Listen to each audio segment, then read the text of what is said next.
The second Sugo Fest exclusive of Charlotte Linlin debuted on OPTC Global on the 28th of October 2019. This episode will follow on from the theming of last week, releasing alongside Luffy and Law. This Sugo Fest exclusive has an odd captain ability that gave immense health to the team at the cost of taking more damage from opposing forces, with a special that brought the ability to boost base attack into the game, as well as providing an immensely powerful chain lock. Introducing the leaders of the Land of Souls, Zeus, Prometheus, and Big Mom. In this series, we'll be traveling back in time to experience some of the older Sugo Fest exclusive characters in their prime, aiming to show just what it was like to use these characters on their debut. I hope you enjoy the video, and without further ado, let's enter the Legends of OPTC.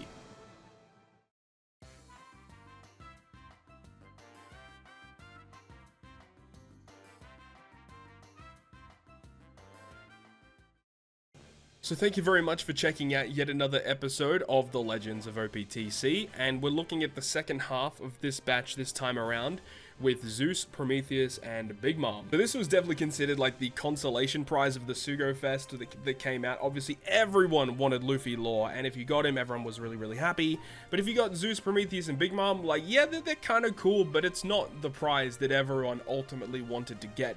So let's discuss what made this unit a little bit less desirable when you compare them to Luffy and Law.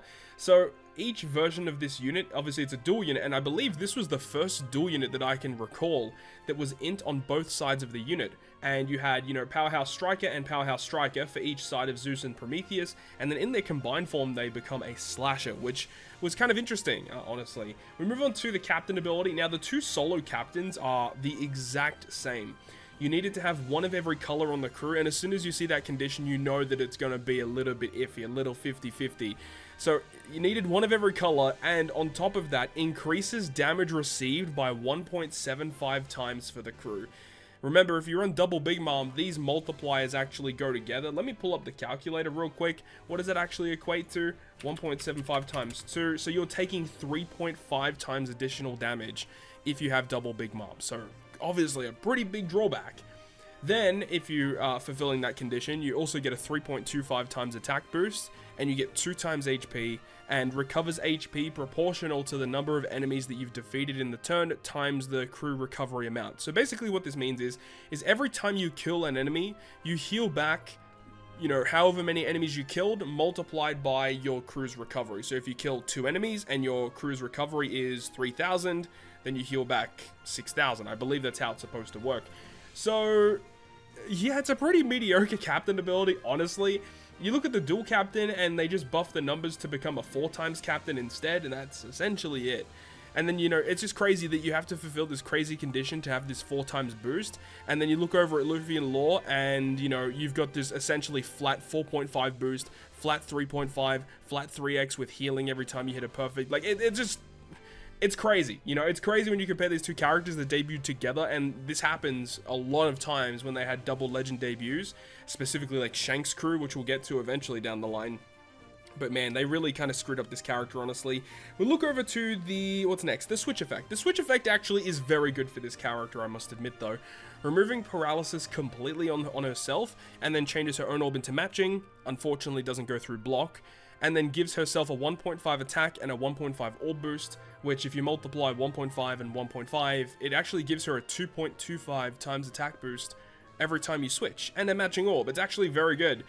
So this switch is perfectly fine. I don't think too many people had issues with this switch, and a lot of the times you would use her just as a sub on a crew, just because you could switch every single turn and do a lot of damage. I remember when GARP challenges were consistently releasing, and if you had to build an int-focused team, having Big Mom on the team just to generate a boost every single turn was actually so valuable, as the multipliers of captains back then were a lot lower. Having access to this big boost every single turn was very, very good.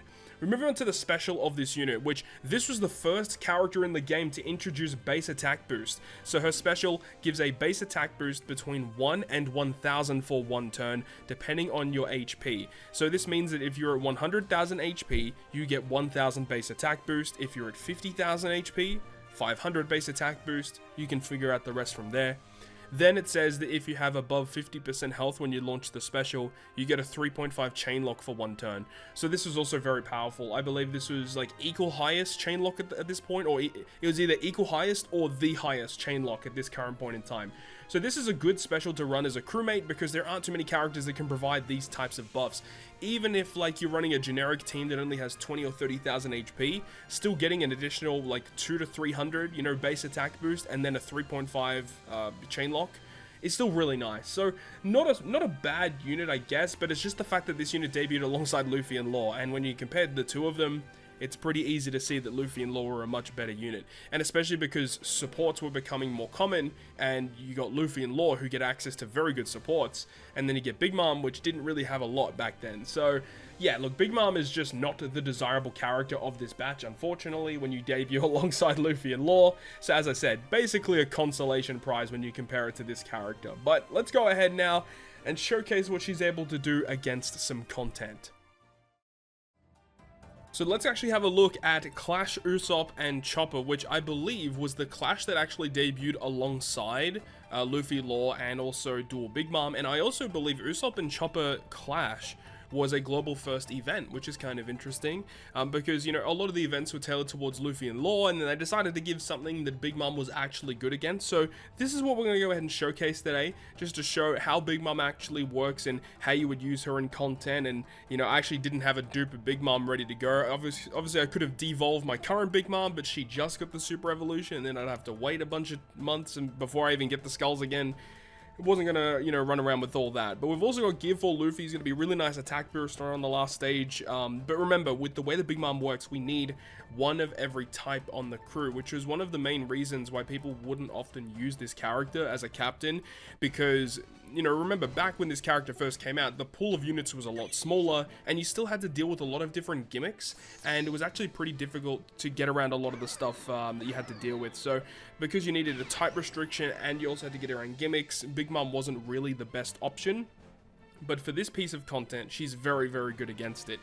So, of course, we get inflicted with a lot of recovery bind, which is obviously not a good thing. So we, unfortunately, are going to be taking a lot of damage in the early stages of this quest.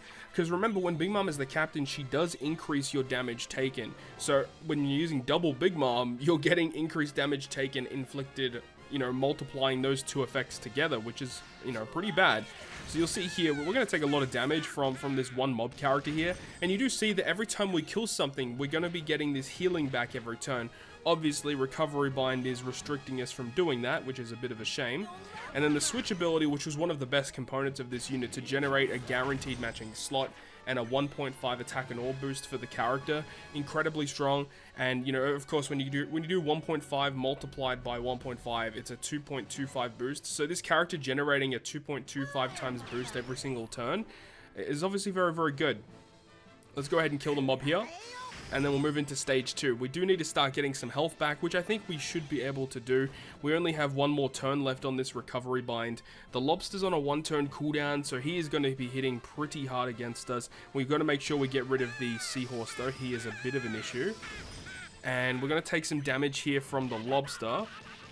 11,000 damage is ridiculous. But now the recovery bind is gone, so now we should have a pretty fair shot here at generating some recovery. So let's go ahead and kill these two fishmen mobs here.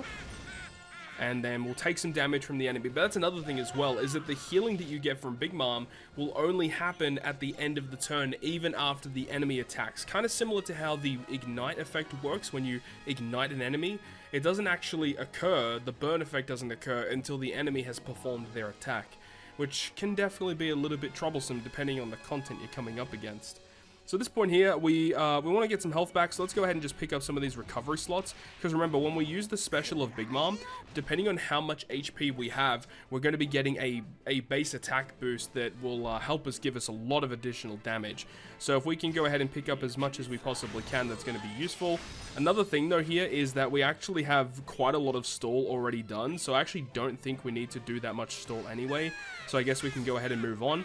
And the cool thing about it is, you know, we do need to get some health back, but it's not that big of an issue because every time we kill something, we're getting a lot of HP back due to the recovery effects of Big Mom. So at this point here, let's just go ahead and kill these mobs. We don't even need to stall, so let's go ahead and do this.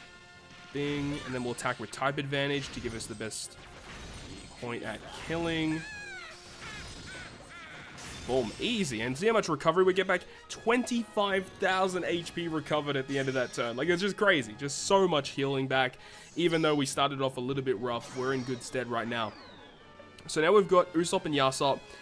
So they say that you do not want to use an attack boost on this stage or an orb boost on this stage. Luckily for us, the switch ability of Big Mom allows us to do both of those things without having to worry too much about it. And another cool thing as well is that the switch effect removes the paralysis off of the character.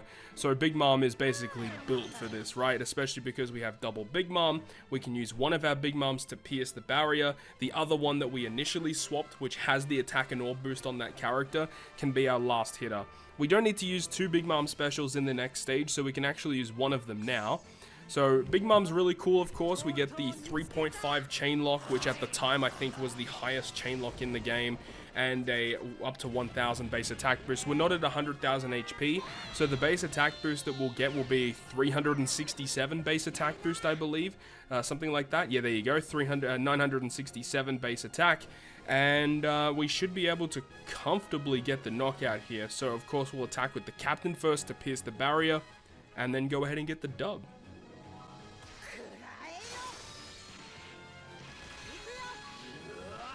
Easy. Easy. So you'll see here that the enemy will inflict this with special bind and paralysis, and this is where the Shirahoshi comes in very clutch. Obviously, you could use a character like Time Skip Nami, which was the key character that most people would use to remove paralysis and special bind. But you obviously have the issue of needing one of every color, and Time Skip Nami is an int character, so not a lot of overlap there, which is bad, because that Time Skip Nami is a phenomenal rare recruit. But luckily, the Shirahoshi can also provide us with some fantastic gimmick removal. So the enemies have a lot of like really annoying effects. I won't allow you to use damage reduction. Well, we don't need to worry about that. We're not going to be planning on using damage reduction. So the Shirahoshi special here, as we said, is going to remove the paralysis and the special bind. I remember when this character came out, everyone wanted the Shirahoshi unit. She was so good. It is unfortunate though, because Shirahoshi, even to today's standards, doesn't really get access to a lot of good support, which I think would have been nice. So we're going to be using Bellamy special to get rid of the defense, but Bellamy does cut our health in half. So we actually want to use Big Mom first, because when we use her special, when we're the higher HP, we get the better base attack boost, which is great, of course. And of course we do get the 3.5 chain lock once again, which is going to hold us in very good stead for doing as much damage as we possibly can. And, you know, obviously we didn't use the switch ability to give her the boost, but we have other characters in order to do that, which is not a problem.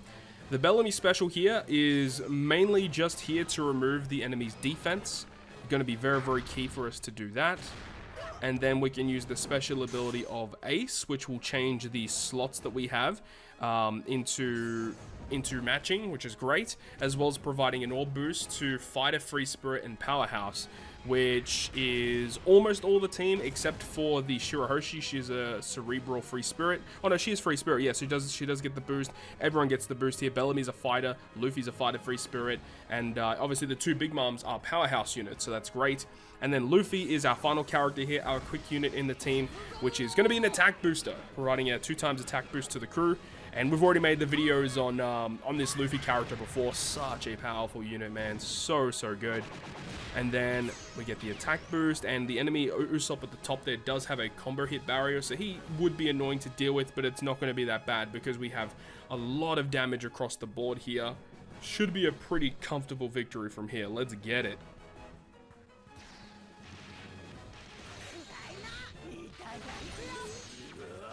Easy. Oh my god, didn't even need to attack with the rest of the team. Yeah, that was a pretty comfortable victory. Just showing off how Big Mom is meant to be used in content. A very interesting unit for sure, but obviously the drawbacks in that captain ability are pretty harsh. And the 6+ didn't really help the character a whole lot. I would have preferred something a little bit different. but hey, it's an interesting unit nonetheless, and still a very, very good crewmate to use in a lot of teams. So thank you very much for checking out yet another episode of the Legends of OPTC. Looking forward into next week's episode, we're going to be covering a lot of people's favorites. A lot of people love this unit, which is Sabo and Koala, and when that unit came out, man, it was a really big jump in power that synergized relatively well, actually, with Luffy and Law. So I'm very excited to show off that character in next week's episode. Really hope you guys enjoyed this one, though, and if you guys did enjoy it, make sure to go ahead and leave a like, and if you want to stay up to date with all the content I post, including more One Piece Treasure Cruise content, make sure to hit the subscribe button down below. On that, guys, I'll see you guys within the next video.